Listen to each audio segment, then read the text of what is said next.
Did you say you went to Barber College? Yeah, I went to Barber College. I was cutting her too. So once being outside didn't work because they told me you ain't from down here and send me back up the street. I started having kids and like you put your dreams on hold when you start having kids, and it's like nah, that ain't it. But what it was, I was bootlegging and selling CDs out the shop, the barber shop. That was like on Natural Bridge. That's why I saluted Natural Bridge and tell it. Shout out to the barber joint. Right there by the McDonald's. No, that's Natural Bridge of Kings Highway. Natural Bridge and Taylor is up where the Family Dollar at now. Okay, that used to be a Dairy Queen back in the day, a corner store. It's a lot. It was a lot of stuff. They made it a Family Dollar. Yeah. But salute to Plum, salute to Roe, salute to Roy, barber joint. So I was going there. That was keeping me out of trouble too. I would sell my bootleg CDs up there.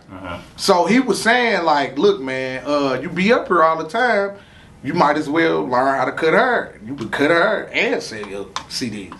So I'm like, oh, okay. And I had just probably graduated from high school, like in 06. I went to Clayton High. Gotcha. Leave Clayton. I wasn't really trying to go to college like that. And my mama filled out the stuff for me to go to Forest Park. I got a check. From going, they give you the refund check. The first day. Yeah, so I'm like, oh, all right, this college thing ain't too bad. I'm gonna go to school. It ain't too bad. And I went, and I didn't really like it because I didn't really like high school like that. I didn't like school like that. But I went and I did it and I got through it. But and I wasn't like the best student ever at all. But I wasn't no dummy neither. I know how to do my stuff enough to go ahead and pass. But anyway, I went to Forest Park, then I went to Harris Stowe because all the black people that was at Harris Stowe. See, I've been going to school with white folks all my life, so it felt real good to go and see my people. Nothing against white people. Nothing. I mess with white people too. But it was like to go and be around my people was like everything to me. And I was going to Harris Stowe, but when it was time for that, I ended up owing. I didn't get a check. So this ain't gonna work. I gotta pay for school? Nah, I'm used to it being free. Yeah. You know what I mean? And my man, shout out to Kelocc G, we were childhood friends and coming up or whatever. Not best friends, but just we knew each other. And we started going to Harris Stowe at the same time. But he said he was going to barber school. And I'm like, man, that's dope. I was trying to say this how y'all met through the barber school. No, we knew each other before he took my first light-skinned girlfriend. So I tell everybody this story. He took my first light-skinned girlfriend. But we was cool ever since, like going to lock-ins and stuff like that. That's how I met him at Saints or the Palace. We be at the lock-in. So we catch up later.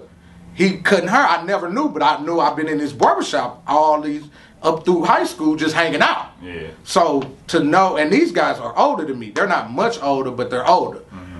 When he's saying that he want to be a barber, I'm like, that's some old head stuff. Like, you tight. You a young dude wanting to be a barber. And he's like, yeah, I cut the whole basketball team at Harris Stowe. They hurt. He cut their hair. I'm like, oh, you tight. You know what I mean? And he was like, he was going to barber school. At the same time, Uncle Plum, the one that owned the barber joint, was telling me the same thing, like, you should go to barber school. So he get out of barber school, he get in the shop. I come probably like a year after that and get in barber school. And that's what I say. I get in barber school, cutting her, being there, hustling my CDs, stuff like that. And I did it for about 4 years. It was taking off, and then it just went sour.